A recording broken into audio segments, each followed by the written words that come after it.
गांव के बाहर एक सुनसान रास्ता था। कोई भी गांव वाला रात को उस रास्ते से गुजरने से डरता। गांव वालों का कहना था उस रास्ते में एक चुड़ैल बैठती है। अगर कोई इंसान रात को उस रास्ते से गुजरता तो वो चुड़ैल उस इंसान का सर काट देती और उसका खून पीने लगती। इसी वजह से कोई भी गांव वाला रात को उस रास्ते से नहीं जाता। उसी गांव में चंदू नाम का एक सेठ रहता था।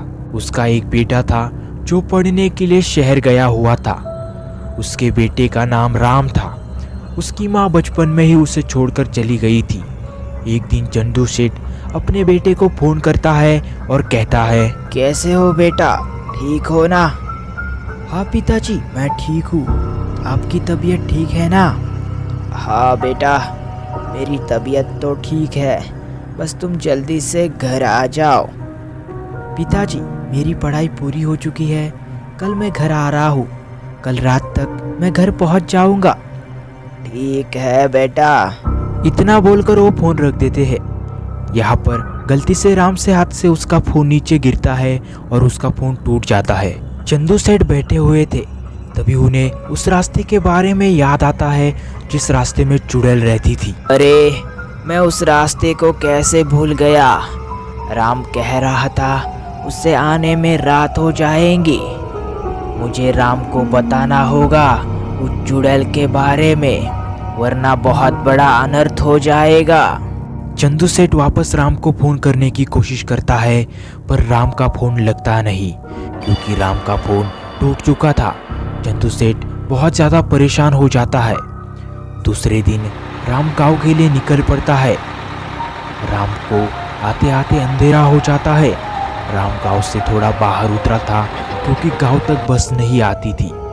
राम उस सुनसान रास्ते से गांव की तरफ आ रहा होता है। तभी रास्ते में वो चुड़ैल आ जाती है। राम उस चुड़ैल को देखकर बहुत ज़्यादा डर जाता है, पर जैसे ही वो चुड़ैल राम को देखती है वो चुड़ैल गायब हो जाती है और राम वहाँ से तुरंत निकल आता है। राम घर आ जाता है और राम को देखकर उसके पिताजी बहुत खुश हो जाते हैं। बेटा, तुम ठीक तो हो ना? तुम्हें रास्ते में उस चुड़ैल ने नहीं ना रोका?